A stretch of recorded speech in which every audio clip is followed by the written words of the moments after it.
Ellyse, excited to be here again. Did you think it would happen? I'm so excited to be here, and I don't know if I thought it would happen, but I'm certainly very glad that we're here, and it's really nice to be in our fourth one in a row, and a real nod to, I guess, the season that we've had so far, which has been really cool. What about the way you got here last week? Did it make it a little bit more special? Yes and no. Like, obviously that was an incredible weekend, and I'm sure Brisbane felt a similar high from their match, but I think in terms of them moving on from that and really want to make this weekend the most important game, we've sort of had to park it. So it was really nice to, I guess, recount it when we got together on Tuesday for the first session this week, and then since then we've sort of, I guess, put it aside for the meantime anyway. Having been here before, are the nerves a bit more settled, or is it just as scary? I think it's like a really nice amount of nerves.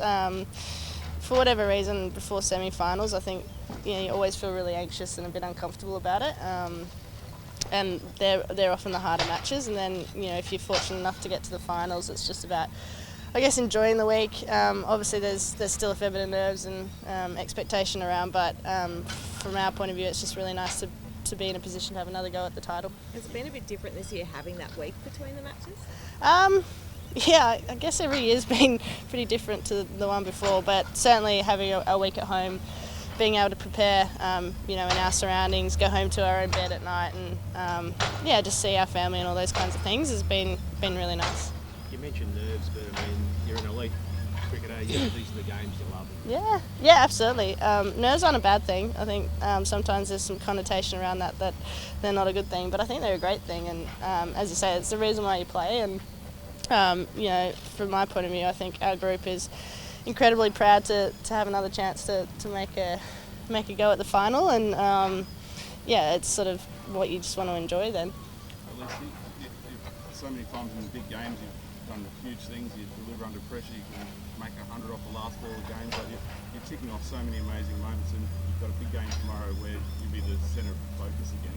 How do you go with dealing with all that and continue to keep delivering every time? To be honest, I think that's a whole group thing.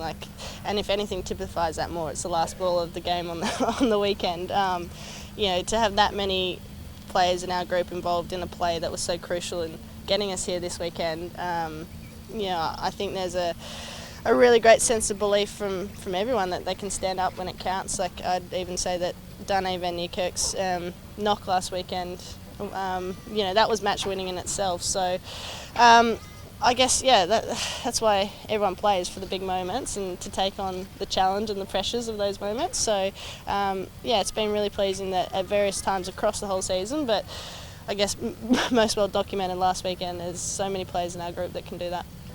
We were at the pub on Saturday night and everyone was talking about what had happened in the afternoon in the women's big bash semi-finals. We've got a lot of pride in where the game's gone through this season and the number of new people who are watching it and enjoying it. Yeah, unbelievably so. The amount of people that have mentioned those matches, in passing or to friends or family. My mum's been at work this week, and I think just about every one of her patients has come in and mentioned it. So that's a huge nod to firstly this tournament and the success that we're having with it and the way that it's gone from strength to strength each year, and then secondly the genuine growth and interest in women's sport in this country is just phenomenal, and as a player, and I'm sure I speak for everyone in this competition, there's been no better time to be a part of it, and we're incredibly fortunate to be experiencing this. What would it mean to you guys to see a huge crowd there for your first home final? Oh, it'd be amazing. It's a great place to come and watch cricket. We had a really good crowd last week, and if we got even more people there this week, I think the atmosphere plays a huge role in just kind of pushing along to play really good cricket and put on a really good show. So the amount of people there, we'd love to have as many as possible. You often find when teams have won a really tight, big semi-final, it can fall a bit flat in the final, but you've both had that. You talk about parking it. Do you think there might be something in whichever side is able to do that best will help somewhat? Yeah, I mean, we've been very conscious of making sure that we've moved on from last weekend, at least for the time being. And we had a really good chat about that on Tuesday, because I think it's important to acknowledge like the success that you've had and what you've gone through as a group. But yeah, I guess for us, the bigger global picture and what's going to deem this year's success or not is tomorrow's match. So yeah, it's probably keeps us on level footing the fact that both teams have gone through a similar match last weekend. But yeah, tomorrow, to use a huge cliche, is a new day. I think it's going to be a new set of circumstances, and I don't know what's going to pan out, but I think it's going to be a great challenge. And just as captain, so what do you say particularly to some of your younger players? Because you've sort of been here before. What sort of things do you say to them? Well, the lovely thing about our group, I guess, is that the majority of them have experienced WBBL finals before, so it's not particularly foreign territory. We've got a couple of younger new girls, but they were around the squad last year anyway, so they've got a sense for it. You know, I was really conscious after the game on Saturday last week of just saying, let's make sure we enjoy this week as well, because you know, like 1 week in the scheme of things is not going to make a huge difference to your preparation or the way that you play this weekend. You know, we've had 6 or 7 weeks before that of genuine hard work and development of our style of play. So I think everyone's on the same page, and I just want to enjoy it with the whole group. Ellyse, what's your motivation like in terms of, like, obviously, I mean, for most teams to win a title would be something that's, you know, incredible, and get yourself up for that. Is it any harder now, having been here, and it's kind of like, oh, you know, we just win final? No, it's not hard at all, because I think, you know, kind of in line with what's occurring with women's cricket and this competition is it's evolving and developing so quickly every year. So the amazing challenge for every team and for us as well is you want to play better each year, and at the moment that's kind of been our huge motivating factor, is to be a better team than we were last year in terms of the style of play we put out there, the amount of people that are interested in following us, and then what we do in terms of engaging our fans on and off the field. So no, I think it's such a fresh competition, and as I said, so much is changing every year that you know, it's hard to lack motivation. 4 years now into the journey, Ellyse, are you where the competition's at now? Are you surprised, or is this where you expected it to be out of this time? Yeah, it's probably hard to know when we first started out, but given the success of each year and the traction that it's gained, I'm probably not surprised anymore. Yeah, so much has happened in those 4 years, both at a WBBL level but also an international cricket level, that yeah, it's kind of like been so much fun going along for the ride, because yeah, something new pops up every time. I think, you know, this year especially the broadcast deal has been brilliant for us in terms of the amount of games that we've had on TV and live free to air, as well as Fox Sports. The amount of coverage of the media, I think it's been far more in depth than it ever has been. Even just looking this week, there's been a lot more written about, you know, team style of play and various players within that group of players. Yeah, and then the crowd numbers in themselves as well have just been phenomenal. I don't know the facts or figures, but I'm sure that more people have attended games this year than they ever have, so it's been pretty amazing. Speaking of that style of play, you and the Heat are probably two of the most attacking teams in the competition, so do you think it's a pretty good matchup for tomorrow based on that? Yeah, it's a brilliant matchup. I've sort of like looked at the Heat all year and gone, they're a seriously dangerous side.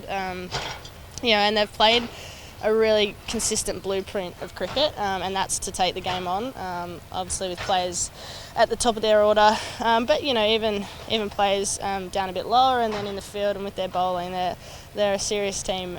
So I'm really looking forward to the challenge tomorrow. I reckon it's going to be an awesome contest, and yeah, it's a fitting final. Is women's cricket at a point where it doesn't have to prove itself anymore? I hope we're still proving ourselves. I think there's so much left in the tank for us to you know, push and evolve, and like, to me the ultimate success is you know, that we're filling big stadiums around the country, like an SCG or Adelaide Oval, ultimately the MCG, and you know, I think the sky's the limit for us at the moment. So a lot of that motivation comes from people wanting to make the sport even better and bigger. So if that means we've got to keep proving things, and I think that's a great thing. Ellyse, I'm sorry to change tack, but I mean, just in regards. Nerves?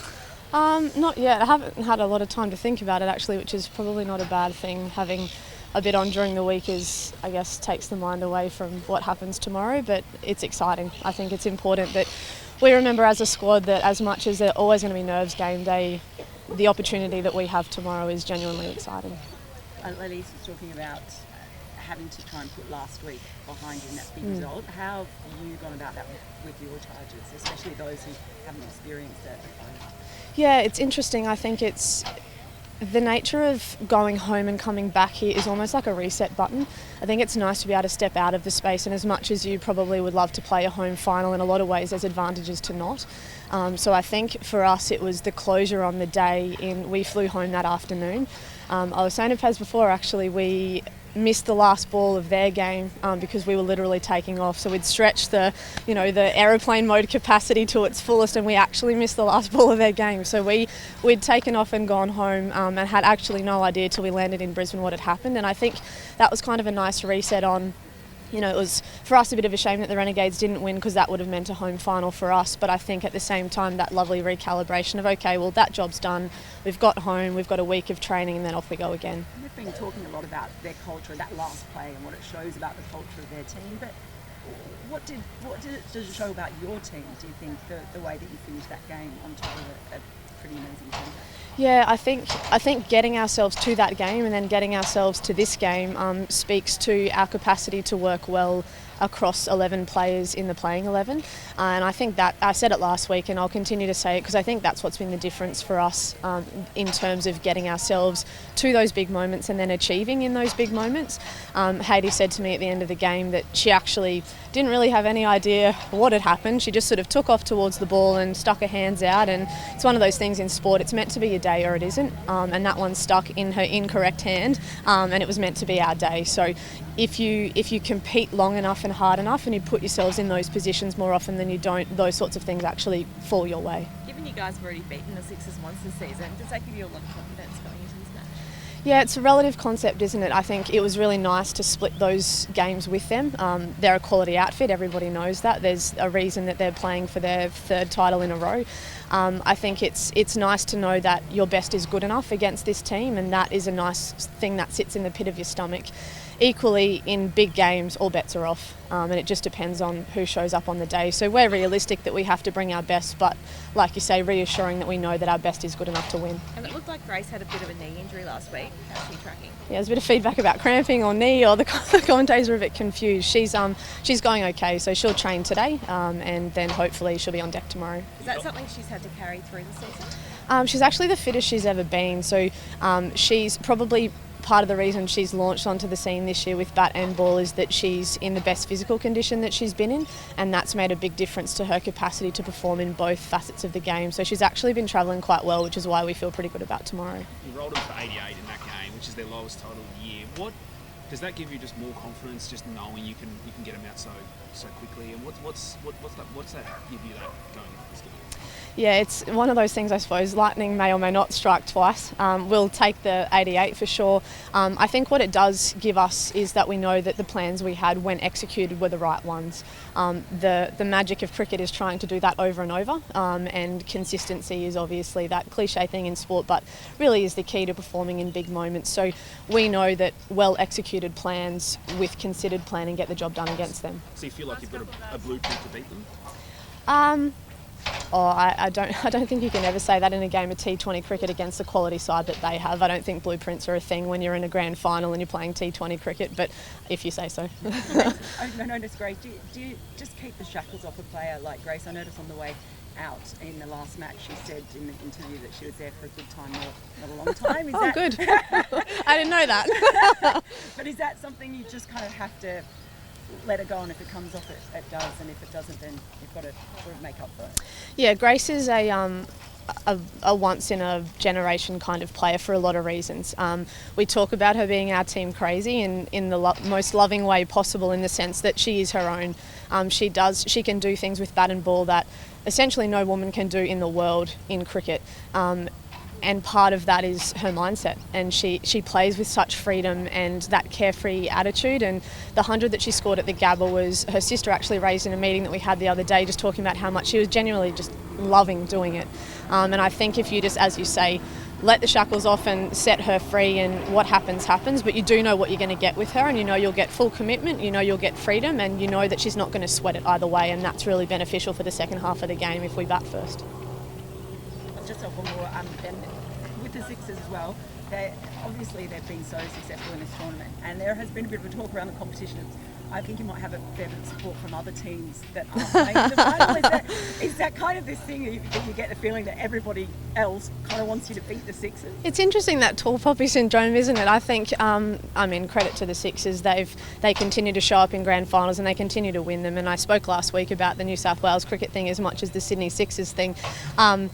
It's probably a politically incorrect thing to say, but I do know that there is a little bit of swell of support for us. I think it's that underdog Australian mentality, isn't it? It's like, well, they've won enough, so maybe it's someone else's turn. Either way, we'll have a good crack, and if there's a few extra different colours in the crowd cheering for us, then that would be nice too. Thank you. Thank you. Cheers.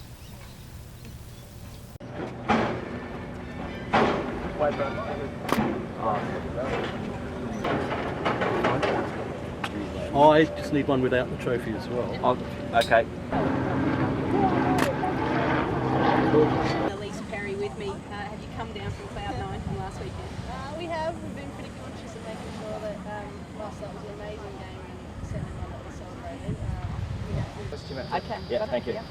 You're very loud and they're not quite so Okay. bad. We're all good. Okay, let's start on the pup. Say thanks. No, we're not. No. Yeah, I know, and... I didn't do it about it. I just did it for 10. I just said, I get a free shoes for me. You went and looked, you didn't have your size. Yeah, just tell me, email me your size. Sorry, guys. Sorry, mate. What's your big? Perfect.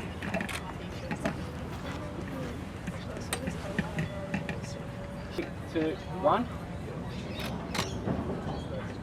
Perfect. And, so you finished? Yeah, I'm done. Yeah. Just this way. Thank you. Okay. Do you want me to move with the light? No, you're fine.